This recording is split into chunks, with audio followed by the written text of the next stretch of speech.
Good evening and welcome. Hey, And I wanted to thank Stanley.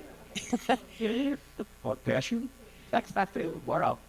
It's real messy. Come on, he's there. I wanted to thank Stanley for driving all the way from Nevada up north and going through the desert and being here tonight. But hi, Stanley. Hi, honey. I'm just welcoming you to the event. Thank you. I appreciate it. And Mark, we are so appreciated to have Mark. Mark has been here since 2011 with us, since HHS. And anytime we ask him to do anything, Mark's there. He's never said no. He's been just an awesome person. Just a few little announcements I'd like to say. We always like to do a little ad. So if you go to HendersonHistoricalSociety.org, up at the top, at the right hand, at the top, you will be able to see donate, and you can donate. So you can donate 25, 50, whatever you'd like to do. It would be very appreciated. So I have the pleasure tonight, and where is Mitch? We have two new directors. So I'd like to introduce Mitch. Just wave your hand. Mitch is a retired attorney, independent museum professional, a longtime historic preservation volunteer, born in Boston, Massachusetts. He has lived in Nevada for over 4 decades. After representing Clark County local government agencies for many years as a deputy director attorney, a deputy attorney, district attorney, okay, thank you. Mitch found a second career in local history. He began his tour of guide from the Neon Museum, where he has later worked as an education specialist and an oral historian. Mitch is a longtime volunteer at Nevada Preservation Foundation, where he currently serves as vice president. Mitch is also on the board, member of Nevada Museum Association. He holds a BA in history from the University of Massachusetts at Amherst, a JD from the University of Arizona, James E. Roger College of School of Law, and MA in Museum Studies and Johns Hopkins University. Mitch and his wife, Deborah, live in Henderson. Mitch, that is a beautiful bio. We are so lucky. We have another one, but I don't see Doug here tonight. But Doug Pilarski, originally from Pittsburgh, has extensive background in human resource management, consulting roles, engineering, architectural, oil industry background, living in other countries, and second career award-winning journalist today. I can't be much prouder, and all of our directors, we're very excited to have them, and thank you for joining up with our journey. We appreciate it. A little bit of more good news. We have co-partnered with Nevada Preservation Foundation. We'll be having more bus tours, walking tours, bike tours, and historic Henderson, through historic Henderson, and our bedroom communities. Last year, we had a bus tour through historic Henderson and the BMI plant for the first bus tour. We sold out within 2 weeks, and we had a waiting list of over 35. So this year, we're hoping to have 2 buses, which would be really good. Watch for our social media, our website announcements, and our members. You will receive announcements about that. I also have the pleasure to say we're going to be in the Winterfest Christmas Parade on Water Street, and for those that don't realize this, I think we've been on it for 7 years. It's over 30,000 people that come, and I'm telling you what, Water Street smells good, the kids are out there, the food, the garlic, everything. It's just, we have a big time and just really enjoy it. So thank you. I hope to see you out there. Also, we have a raffle tonight. It's one of Mark's books. Where is this, Mark? Here we go. Asphalt Memories. So this is what the raffle is tonight. So I hope your name's in there. And Stanley is selling some of his books, but I'm going to leave that up to Stanley tonight. And then I'm going to turn it over to Mark. Alrighty.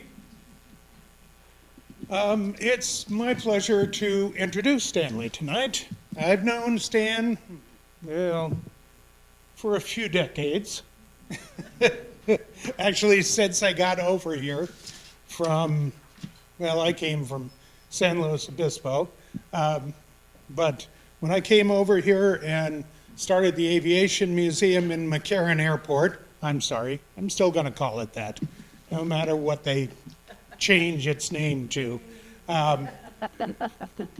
Sorry, I don't work for the county anymore. They just keep giving me money. So I get to do that. Nonetheless, I get to introduce Stan tonight. Now, we all know that Stan is an author and a publisher and has been doing that for many years. But he's actually a native Nevadan. He was born here in 1940.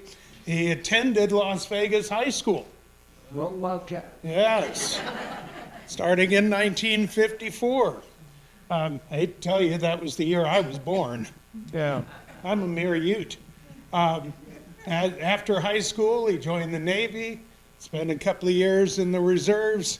He attended college. He got his did his graduate work at did his college back east, but did his graduate work at UNR and graduated in 1969. He's written over 15 books, well over 15 books. He founded Nevada Publications, an extraordinarily important publisher for local history. And he's selling some of his books here tonight. I have to say I was on a panel at the last Las Vegas Book Festival, and one of the things that I promoted was his Las Vegas as it began, as it grew, even though the book is out of print, and he just found, I think, the last box of those books. So if you don't have that on your shelf, be sure to buy one tonight. That is, even though it was published back in what, 68, 71, it is the finest book written on the history of Las Vegas, just as an introduction to Las Vegas history. I have recommended it for decades as an introductory work to Las Vegas history. It is one that covers Las Vegas in a way that no other book does. So, yes, it only goes up to 70, but it is still a great book. So if you don't have it, you should get one tonight. Yeah, I'm going to give you a push on that because it is a great book. And his book on ghost towns and mining camps, which is his first book, is one that I still have sitting next to my computer at home. So he is just, he has spent his life exploring the desert Southwest, going out and just going everywhere he can, tracking down the history of these ghost towns and the trains and the trails and all of this. No, shut up, sit down. Do not fall down, sit down. I know what I'm doing. I've done this a few times. Don't worry. So you're going to get to hear him tonight, and you're going to get to see some of the spectacular photographs in his personal collection. So you have something to look forward to tonight. So now, I think that. all right, Stan Paher.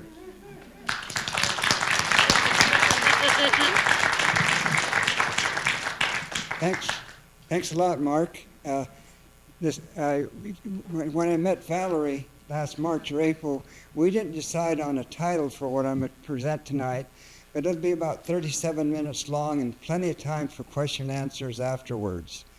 I've sort of been invited to come back next year. It'll strictly be a Las Vegas show from 1855 until modern times. But this one, I will start with Tonopah, just a little bit, in Goldfield, because they preceded Las Vegas by a few years, and then get right into a few things on Las Vegas, and then the delight of collecting things about Nevada. So without further ado, I'll begin my program. Mark told the truth, though. Everything was copacetic. In 1970, when I did my Nevada Ghost Town Mine Camp book, it's been downhill for me ever since, because it sold 68,800 copies, which is a $50 book.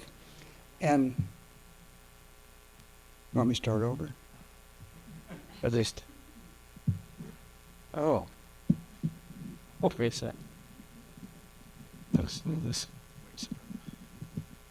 You've done everything so far. Everything is recorded, so. Okay.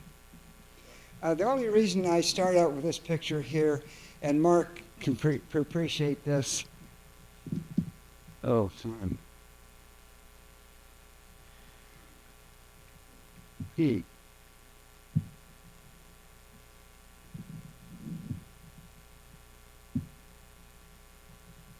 She here. Hey. They have this going. We did. You just Okay, they were in a sheet. That's not. You're 70 grab on the yeah. The only reason I have this particular picture, and we're going to quit at about 8:15, 8:20, because I don't give talks anymore. I give only slides, PowerPoint projection. Mark will appreciate this, that P. How are you doing?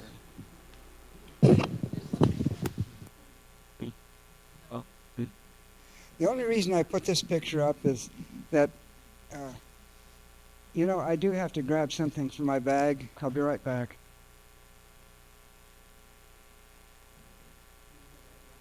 But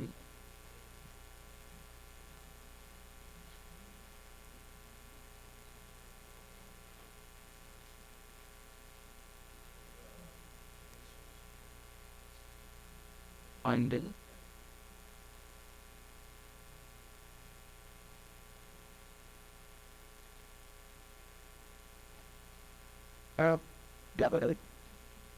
Historical researcher like Mark appreciates authenticity, verification of things, and so have I right from the beginning in that first book, which is for sale today at $10 off.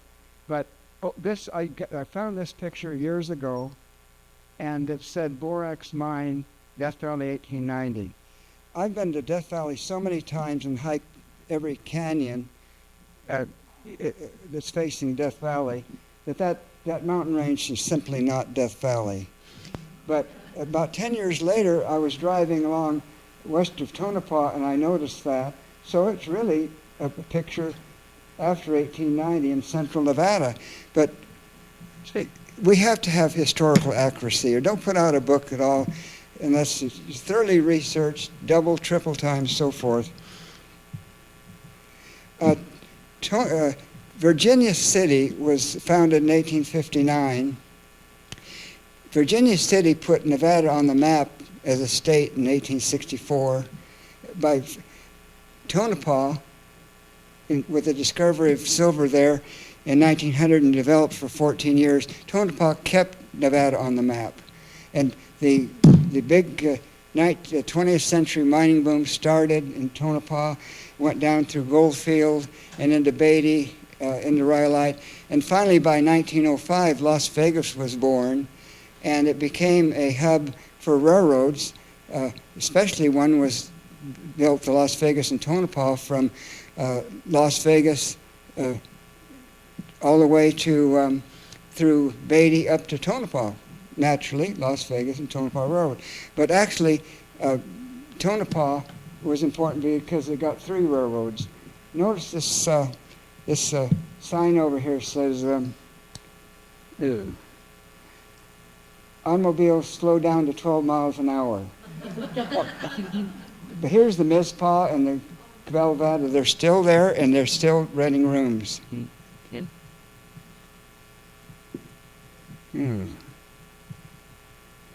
Prospectors from Tonopah, once people were not on the ground floor in Tonopah would go out in the hills and find other places like Goldfield, Colwich, Palmetto, so forth. So here's prospectors in action. He's got his jacks here ready, loaded with dynamite, foodstuffs, whiskey, other things, sleeping bag, more whiskey. Because if you're out for 2 weeks, you need a lot of fuel. Very good. Big hard games in one of the clubs in Tonopah.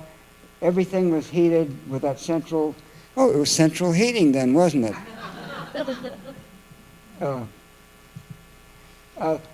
The sad thing about this, in 1980, the Tonopah Railroad Station was destroyed by an arsonist.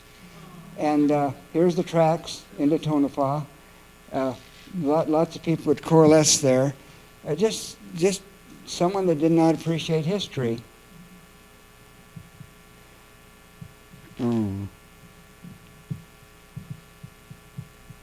Okay, nearby Tonopah was Manhattan. And here's the main street here. It's a charming mining camp today. Probably only about 30 people live there. There's the main street. The Horseshoe Club was the main entertainment center. This guy here is probably just waiting for something to happen, and it did happen when Manhattan was devastated when the San Francisco earthquake happened, because there was so much capital was financing Manhattan's mines. So, but it revived, and it still has about 36 people today. Goldfield outgrew Tonopah right away. The gold was better than silver, which Tonopah was a silver camp. That's the Malapai Mesa. That's easily recognized if you go through Goldfield today. This is about a 1904 car. Here's the motor. Seat number 1, 2, and 3. The reasons why these were popular, a few of them in Goldfield, they were going out to various mining camps like Lida, Palmetto, Silver Peak, to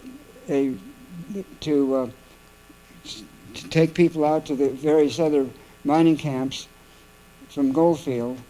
But Goldfield 1905, you can't believe the streets here, just crowded with people. They were going from saloon to delivery stores, stables rather, to from banks to hotels, Hotel Esmeralda. Streets just simply crowded with people, horses, wagons of all kinds, schooners even. Goldfield had at one time about 8 or 9 buildings of this quality. It's down to about 4. Of course, the main one would be the Goldfield Hotel. And if you got any connection with someone in the sheriff's department, you might be able to get someone to take you inside to look at the old dining room and the elevator that was there very early on.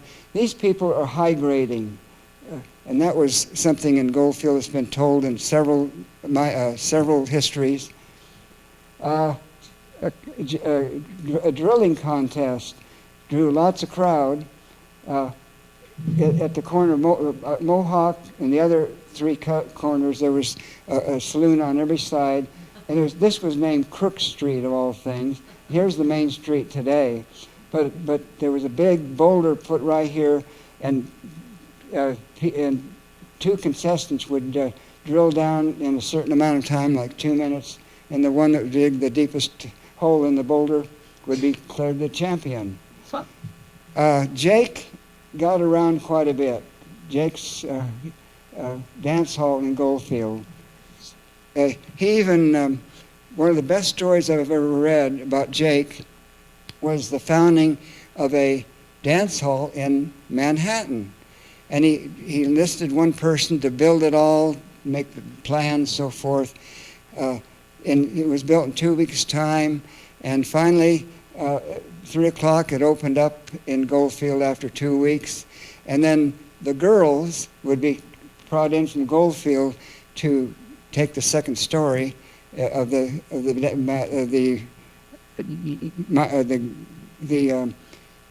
dance hall there in Manhattan. Good shot of nightlife at Jake's right here. Look at the gaudy ladies here, right here.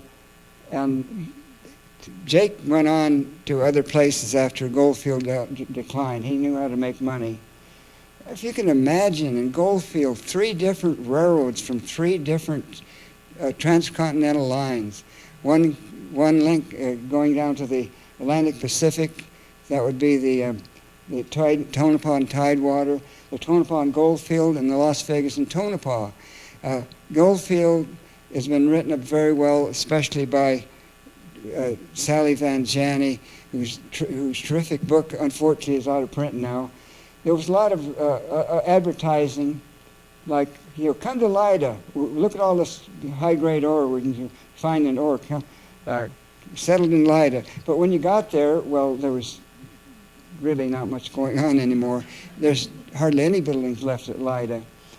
I like this picture because I interviewed this guy when he was just a youngster with a wife and kids. I interviewed him at 94 years old in Lida. That would be about 30 miles southwest of Goldfield. And he told me stories about early mining camps around Lida. Here he's got eggs for sale, bread, butter, his account books, and he's holding his babies here. Big slabs of meat over here. Of course, no refrigeration. You had to eat it within about 48 hours. Stop. North of Las Vegas on the way to Pioche is Delamar, and there's only foundations left of this big mill. Can you imagine a big 5-story mill way out in the desert? But that's the way it was anyway to reduce ore. Now we're in Las Vegas. This is a map of Las Vegas around 1854 or 55. It was first one of European origin would be Antonio Armijo in 1830. But every year, Spanish traders would go from Albuquerque and Santa Fe and take the old California Trail into Los Angeles, trading mules in the fall, bringing back foodstuffs to wintering there, and then bringing back foodstuffs to Santa Fe. But here's Las Vegas, and that would be where, this is about 1858, after the Mormons came and left in 1855, 1856, and sure enough, 4 miles away was the Springs, Las Vegas. And here in Henderson is about right in here. This is the oldest representation of Las Vegas I've ever found, and I found it in an antiquarian bookstore in Austin, Texas. Here, as I mentioned, the Mormons are only for 2 years, 1855-57. This guy named Kenderine came through in 1860 and sketched the ruins of the. It's not a fort at all. This was a settlement that Brigham Young tried to settle into San Bernardino, Las Vegas, Mesa, Arizona, Snowflake, Arizona. But this colony of Mormons, simply 2 people were always in conflict with one another. So Brigham Young called everyone back to Salt Lake City. But here, and that was, they smelted some lead there from the Posey mine west of Tonopah. The big thing after 1860 was the coming of O.D. Gass, Octavius D. Gass, 1865, and he rebuilt everything with his 4 other hands to be the Mormon fort area of today. And O.D. Gass had to leave after 1880, and he went back to prospecting, which he loved very much. But I got to meet his youngest son in 1966, and got him on tape for about almost 6 hours telling me these stories that are in that Las Vegas book over there. But after 1905, there was railroading in Las Vegas, made Las Vegas grow for the first 4 or 5 years. And that was a busy place, this old railroad station. Actually, Las Vegas Valley had a settlement in 1904, but it was over in what was later called the West Side. Now it's called West Las Vegas. And I met a man that was born in Iowa, and he was catching a train to go to law school in Los Angeles. But at Kingman, Arizona, a bunch of prospectors came on the train. You can imagine the excitement of about 12 or 13 prospectors. He got off the train near Needles, and he was at a place called Manville, California. It's just near Primm, about 10 miles southwest. And he told me all about 1904 Las Vegas. And he described a saloon there. And he knew the layout, the roulette wheels on the left and other card games. On the right was a bar, and there was women there, of course. And sometimes the women and the men would go outside to the rear of the saloon, and the rest is history. Sensational books, there was a couple of them published in the late 20s about Las Vegas. And it's always this thing to try and sell books. Liberty's Last Stand. Liberty is slang for liquor. In 1932, my father and grandfather were living in Milwaukee as upholsterers for cars, and they decided to take a vacation. And they went all the way to Los Angeles, San Francisco, and when they got as far as Battle Mountain, past Winnemucca, my dad said, "Hey, remember down in Las Vegas, all the excitement going on, the building of the Boulder Dam? And let's pack up and go back there and open up an auto court," now, of course, called motels. So here is the roster of 7 auto courts in Las Vegas, 1934. The biggest one was 18 units. And the one that my father and grandfather built in 1933-34 was the Gateway Auto Court at the corner of Las Vegas Boulevard South, the old Fifth Street, and Charleston Boulevard.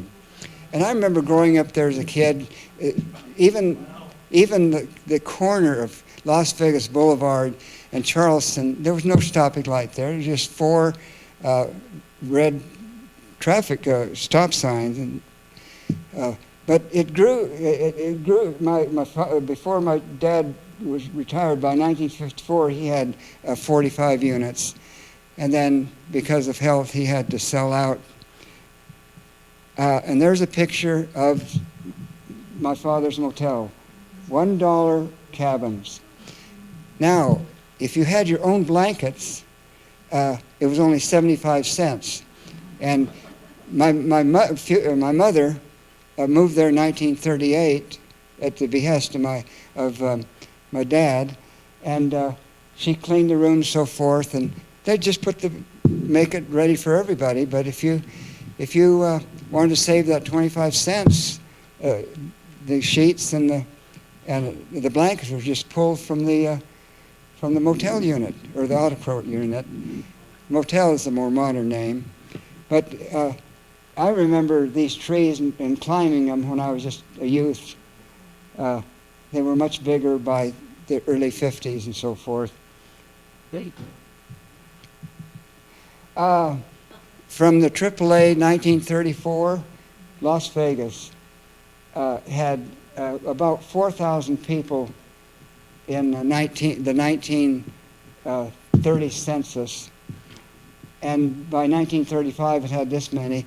The year I was born, 1940, 8,100. And most of Las Vegas was just essentially downtown.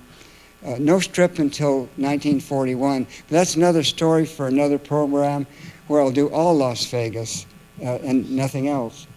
The El Rancho Vegas was first. And then the Last Frontier was second. And I remember the Easter egg hunts here, and the hunt breakfasts, and the wishing well inside of there. Here's the menu. 1955. Salmon steak, 3 1/4. Off the broiler, T-bone steak, $5.50. But that's almost 70 years, 75 years. I paid last night at the Red Rock $25. That was what they tested. But I have fond memories of Eldorado days in Las Vegas. They started in 1946, and there was a movie called Eldorado. It was about a 40-minute movie, black and white, of course, and about a murder mystery. And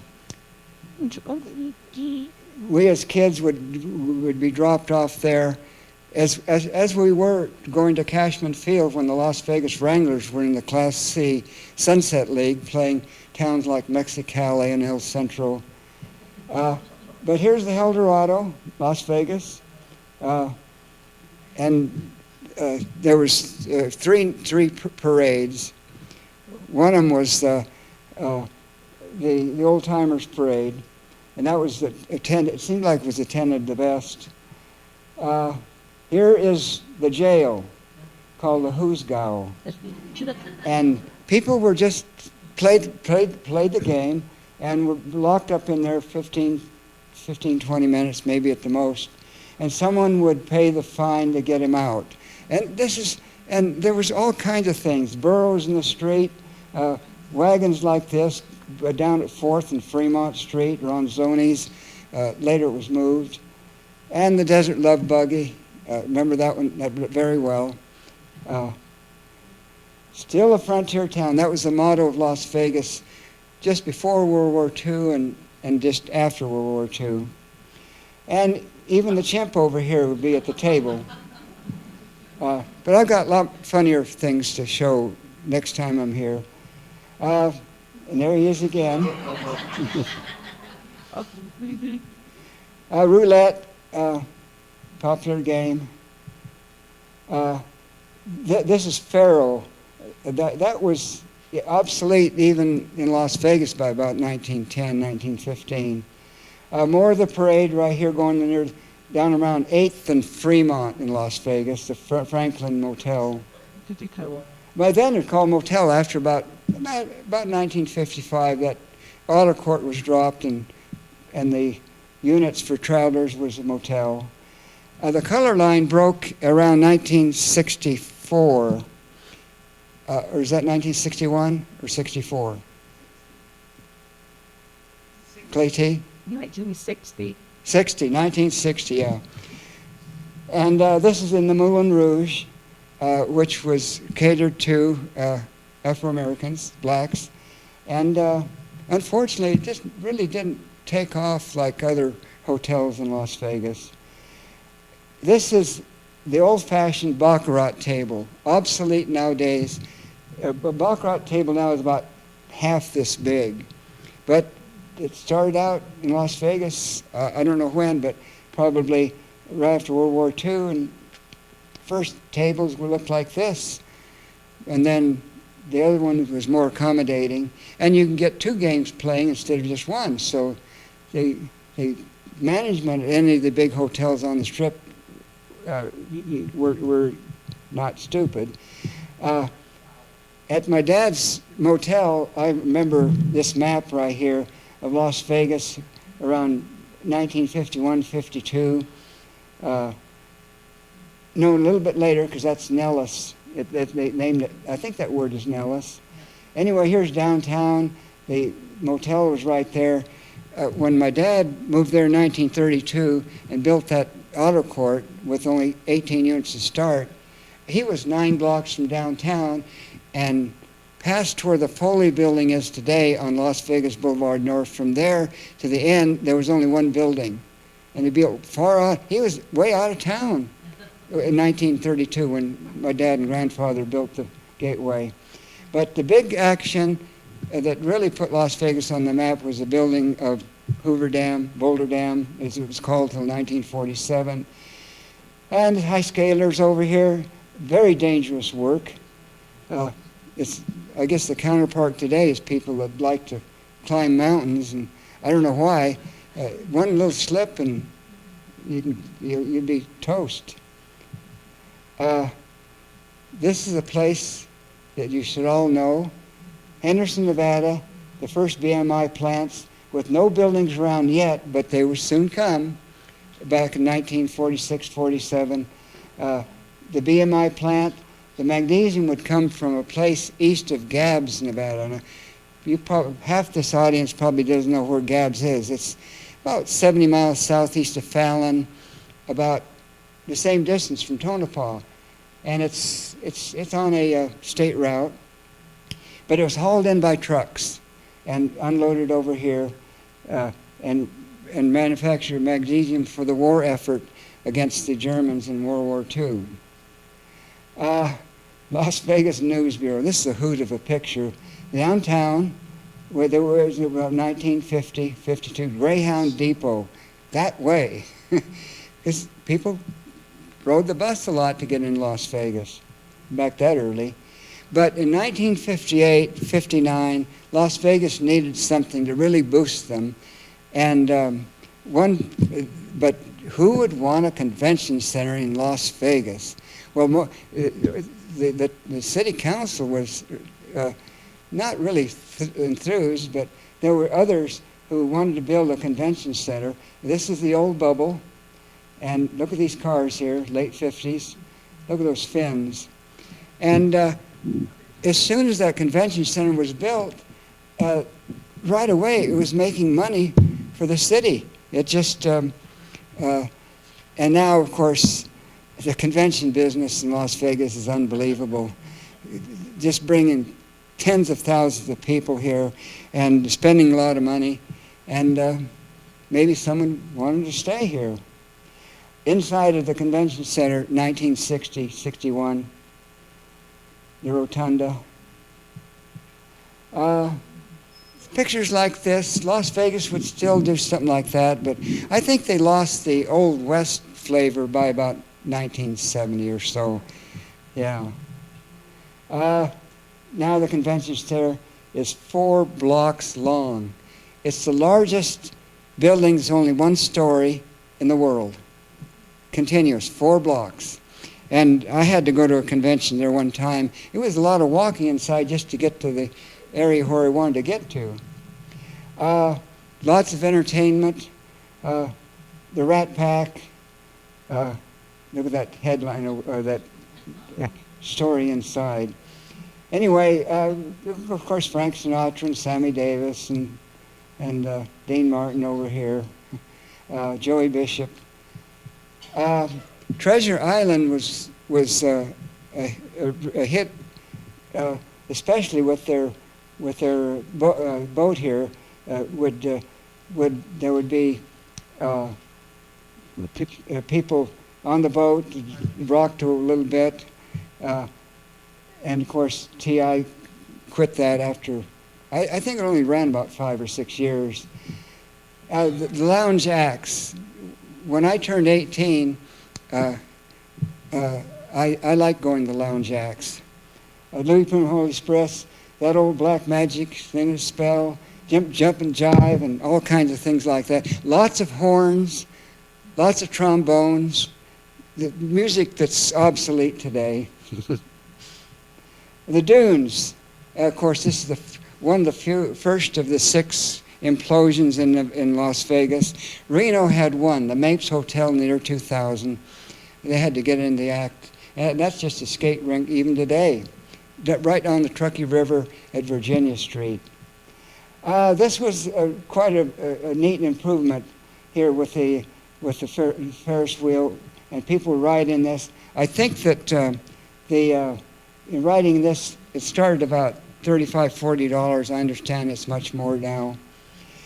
Downtown Fremont Street, which us boys and girls in 1955, 56, 58 would cruise up and down Fremont Street on Friday night, make the circle around the the old depot and come right back on the other side. Of course, impossible today, and it looks rather gaudy to me. No improvement at all. But downtown Vegas has its moments. The Smith Center, obviously a great asset to Las Vegas, and that was a wise move by the people that built that. Here's a story that should never have happened. Here is the Liberty, Statue of Liberty in, near Ellis Island, I think, way back in New York.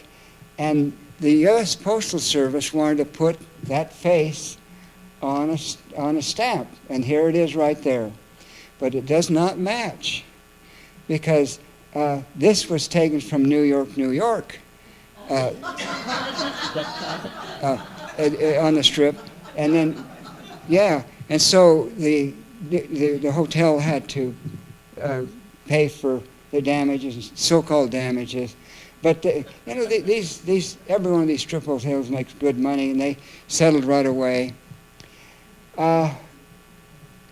Even when I've traveled overseas, people know where Las Vegas is. They know where New York City is, and San Francisco, and Las Vegas. They don't know where Reno is. But I happen to live there, so I know where it is. Anyway, and it's just internationally known. It was a great idea in 1941 when the El Rancho Vegas was built over right near what was called San Francisco Street, later the Sahara Avenue, and I forget what it's called today. Yeah. And then the last frontier, about 3 miles further toward Los Angeles. As Mark Hall Patton was saying, I've been a desert explorer ever since I picked up a book in 1956. I bought it in Tonopah called Ghosts of the Glory Trail. It's America's first ghost town book. The family lived in Las Vegas. My mother's relatives were all in Reno, all the way to Auburn. And we stopped in Tonopah and ate at the old Mizpah. And I finished my meal early, so I decided to walk across the street and walk down the street. And just next to the Belvada was her book. And I was hooked. I really was hooked on going to ghost town. So much so that 1956, 57, instead of studying for tests and all that, I was out in the desert. And so, hey, I wanted to grow up, so I went in the Navy and stayed a couple of years. But traveling the desert, look at the playa right there, just nothing but salt. And there was one of my Jeeps. I just bought my 7th Jeep about a month ago, 2025 Rubicon. This proved to be a mystery. I found an 1873 account of a guy traveling from Elko down through a place called Hamilton, that's a ghost town in western White Pine County, down to Pioche to be the court reporter for a big lawsuit between two of the biggest mining firms there. And he said, I went past 2 pillars in his diary, and sure enough, on the other side are some rock ruins of Washburn Station. And that's the kind of thing that it's interesting to discover, is to come up with something new. Or people collect old postmarks like this. They call them covers, the collectors do. But look, this right here was probably about 1862 or 63. And the address is Stillwater Station Overland Road. Well, okay, the Overland Road went from Reno through Fallon, that area into Austin, and the stage from going through Stillwater would go north and leave the Overland Road and go to Stillwater Station, and there's still some foundations of it left, and deliver this letter to this guy. So things were kind of simple and different back in the mid-1860s. Wild horses, I don't care if you're for them or against them, they probably should be controlled, but not. But they're just part of Nevada. And in 1906, in 2006, the quarters were given made for all 50 states. And instead of our state animal, the desert bighorn, getting on the quarter, it was a wild horse. Because they have a lot of influence, and it's justly so. And here they are, right there, wild horses, 1864 to 2006. One of the first ghost towns I visited way back in 1958 was where my dad courted my mother. Maybe that got in my blood, that going to ghost towns. She was a cook at the Johnny Mine, and she came into Las Vegas to get whatever it was, and stayed at my dad's Fremont Motel, Auto Court, over on on Fremont Street, because my dad hung out mostly at the Gateway, which was at Las Vegas Boulevard, south, and Charleston. And he saw what a nice woman my mother-to-be would be. And so he went over to the Fremont and said, well, where's Dorothy? Oh, she left, Mrs. Bassett would say. Well, where'd she go? She went to Johnny. Well, where's Johnny? Well, it's a mining camp about 60 miles away. And the first Sunday when my dad took off, he always took off on Sundays, he had load his 1941 Plymouth, 1935 Plymouth, with groceries and all that, went out there. And my mother later said, who's that Phil coming over that hill from the west? And my dad said, well, Dorothy, if you want to come into Las Vegas, you can have your own room at the Gateway Motel, Auto Court. And so she did, and she got paid, and they got married 7 months later, and their marriage lasted about 54 years till my dad finally passed away. Oh, wait a minute. There's one thing. Oh, let's see. We were here. That's kind of hokey to say like that. Or that's not an authentic Manson. This is all this is on the side of a wall in a mine about 5 miles west of Good Springs. We were here. And Mark Twain commented on that in his Innocents Abroad. People would go to Egypt, and not the main parts of travel places, but would say, well, we were here, and then put their name, whatever. But I like to collect things on Nevada. Montezuma Club was the big men's club in Goldfield, and mostly bar and nothing else. This something like this with a card is worth about $400 to a collector. Montezuma Club, Goldfield, Nevada. Collecting bottles is good. This is script because in 1907, Goldfield had a strike, and the miners were good for $5 in trade. It wasn't real money, but it circulated in Goldfield for about 3 weeks until the strike was over. Collecting pennants like this from Delamar, Nevada. I showed you the mill was 5 stories high. All these are in my private collection. Here is Senator John Jones, 1870s, 1880s, his private calling card. Compliments. Here's a straight seal over here for Nevada. That was invented way back in 1864. John Jones, senator. He was in for about 3 terms. Cherry Creek, Nevada is a town now with only about 15 people, and it has far, far more people in the cemetery than people above ground. But another cancellation. Collecting ingots like this, I don't do that because it's not made of paper. Any collector has to have limits on what they're going to collect. Otherwise, you're not a true collector of anything. Assay reports, these are all nice. A stock certificate, and I've got several dozen of these. Gold Hill, Ophir Hill, Nevada Territory. This is before 1864. This is about a $300 stock certificate because it's canceled, and there's people's names on the back. This is the key in 1907 to the Mizpah Hotel in Tonopah. Look how big it is. I stayed there 2 nights ago, and they just give me a card. You just put it next to it, and that's it.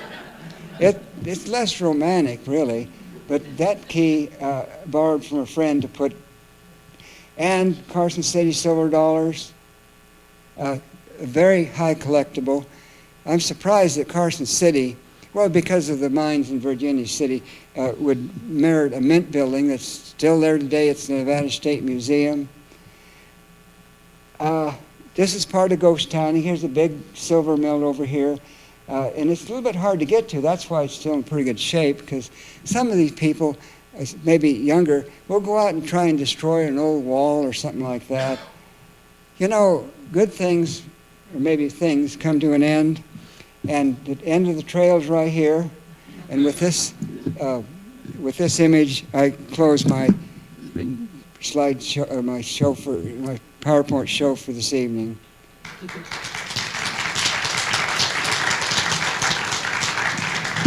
Well, thank you. We're very attentive because I've given more than 800 of them, and I'll be back here with something different on Las Vegas, probably late next year. I'm still going to be alive. I've prepared for old age with a good diet all my life, exercise even now. But I would like to open it up for as long as we want for questions, comments about any of the pictures, maybe one of your own brief experiences. Just raise your hand and we'll talk about them. Anyone got a question or a comment about one of the slides or personal experience in a ghost town? Yes, ma'am. This is surely a ghost town, but I went out to Stanley Valley. Yes.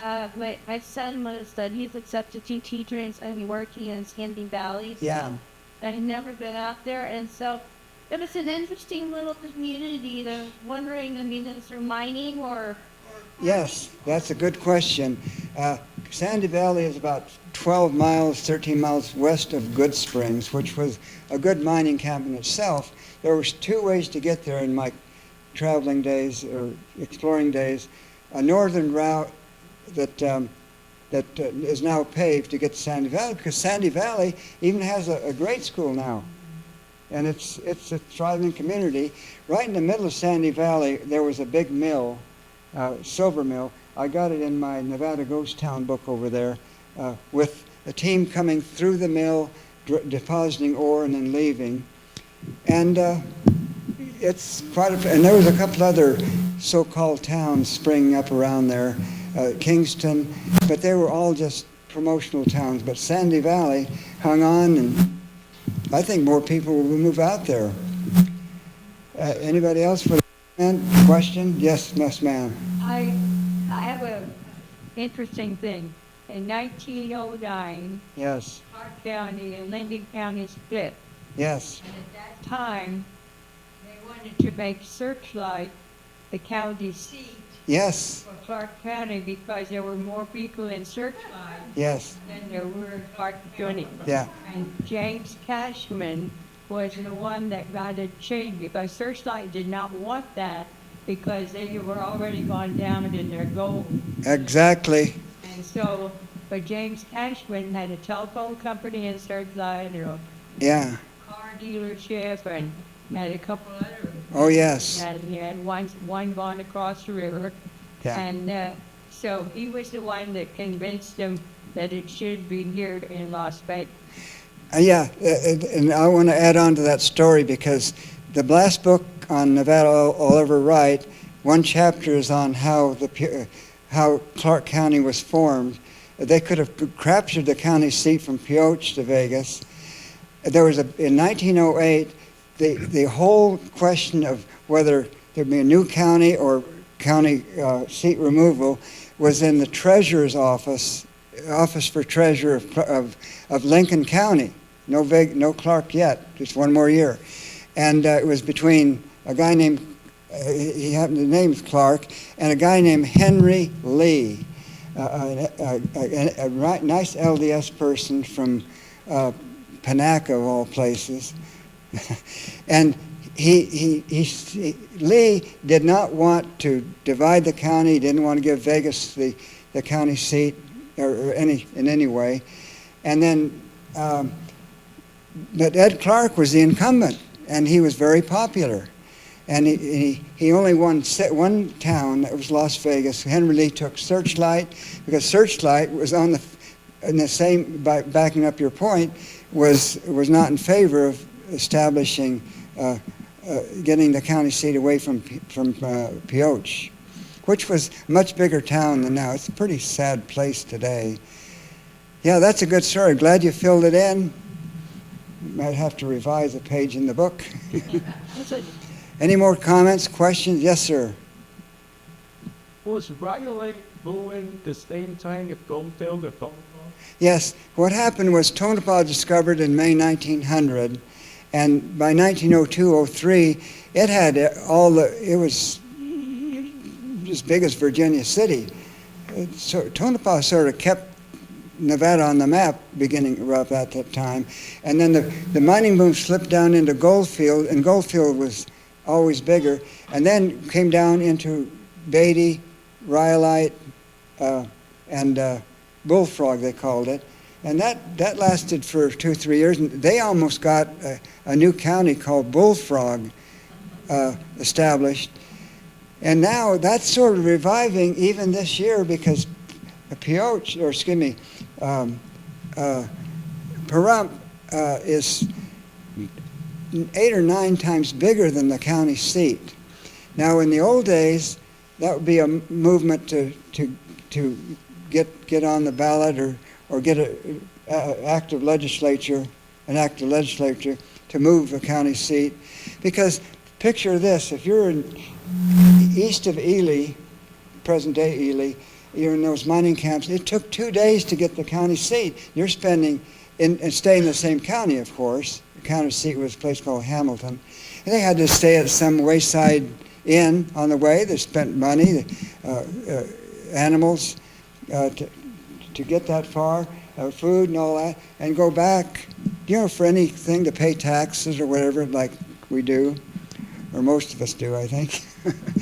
But all these years, Pahrump in 1960 was just a ranch, believe it or not. Only one family there. And south of there was a place called the Mance Ranch, but that was all. But look at, it's a town of 32,000 right now, and Tonopah only has about 2,500. Any time that Pahrump wants to call a county election to move the county seat, they could take it easily. But they just nowadays, with fast transportation, it's not really all that necessary to be the county seat. Yeah. All these county seat movements in Nevada, they tell good stories, because county commissioners are fighting county commissioners. They quickly go to law to stop county seat movements. For instance, like in Washoe City, between Reno and Carson City, it's a sorry-looking place today, but it was the biggest town in that county for 8 or 9 years, till the railroad, the Central Pacific, the Transcontinental Central Pacific, made Reno a boom town for hauling stuff to Virginia City, and they wanted the county seat, so they wouldn't have to travel by horseback for 14 miles. And so county seats were pretty lively, and I'm glad I recorded them all in one book. Yeah. Yes, sir. You showed a photo of a World War II plant here at Henderson. Oh, yeah, I showed that one picture, yeah. Tell us more about that. Oh, well, during the war effort, Nevada needed magnesium, and there was good mine east of Gabbs, Nevada, northwest of Tonopah, and they just, as I mentioned before, just hauled magnesium ore down to the plants that were just built during the middle of the war at future Henderson. There was Las Vegas, the town of Whitney, the town of Pittman, and then the new town of Henderson once houses were built. And the other two, Whitney and Pittman, sort of went away. They just melted away. People in history, they're just forgotten. But there were towns there. So that's the reason for Henderson. And then, of course, people wanted to live near the magnesium plants, and they were pretty extensive, according to the picture, about 9 different segments. Yes, sir. Well, that I don't know the answer to that. It's just that It was because we had water and electricity. here, To have that. that's to right, Run the plant. exactly. So Henderson, the plant was built and basic town site was built to provide housing for the plant. Yeah, Henderson is the name that was given to basic town site. yeah, yeah. Mark has it correct, and that's I'm glad to know that. I'm going to stick around a little bit longer if anyone got questions that wants to buy a book. I brought some here. $10 discounts on books. Yes, ma'am, way over there. I have 3 things you want to name. The first one of not the biggest, so it's about 18. Let's see, that first map was, because the Mormons came to Salt Lake City in 1846. They established a colony at San Bernardino called the San Bernardino Ranch, and so that was called the Overland Trail and was on that map, and it showed Las Vegas Spring. That's a rare map. Well, I noticed gas heat was on the map. Yeah. The Coticus was the your dad's gas company, not some of Oh, the map was published later. Octavius D. Gass, he's one of my heroes because I was able to interview the family. his youngest son gives 6 hours at state. I volunteered to go going forward, and so does my Oh, really? tapes viewable, are they available? Yes. Available, and then third is up on Kennedy. Oh, yeah, I've been down there several times. It used to be in Arizona. It used to be in New Mexico even, and then Arizona took it over. And then in January of 1868, Congress passed a bill. Congress gave Nevada two large swaths of Utah territory, but they had no frontage on the Colorado River. In January of 1868, Congress said, well, Nevada should have frontage on the Colorado River if the state of Nevada, only 4 years old, will accept it. And of course they did. And people in Reno hurt to this day, I think. William sold to Fort Spring Gas. Oh, yeah. William Knapp, yeah. William and his Weber Albert, they were in old Rustic Union, that is called. Yeah. Stevens for Albert Knapp with John Moss's name on it. Yeah. Yeah. So that, Yeah. Highland County, Arizona, Yeah. very. The El Dorado Canyon was a very, very lively mining camp. But I've got, believe it or not, in my collection, a duplicate of the roll of the 1870 voters in Las Vegas. Of course, O.D. Gass is on it, and I think Knapp is on it, and about 3 other ranch hands. Las Vegas only had 5 people to vote, and back in those days, it was men only voting, of course. Anybody else have a question or a comment? Is it true that we grown-ups all through high school and later that there were big caverns like dug underneath the plant? Is that true? Underneath the magnesium plant? And the stoppers. That's all, yeah. Yeah. Well, I think Mark can handle that question. That was gone, so. Yeah. Oh, but there were No. bunch of Yeah. There were some shelters here, but not on the, but, that. yeah. But there were bomb shelters here, but those were put in the thick, later on, still empty. Yeah. And, they told us that, and they never ever knew that, and nobody would ever say yes or no or prove it. Yeah. So, But not on the plants, and that it wouldn't make sense. man, But there were bomb shelters here, and in the papers. they ever. Yeah. Well, thanks a lot for coming. And if I'm still on this planet or do another show next fall, I've already been invited to that on Strictly on Vegas Valley. Thank you, Stan.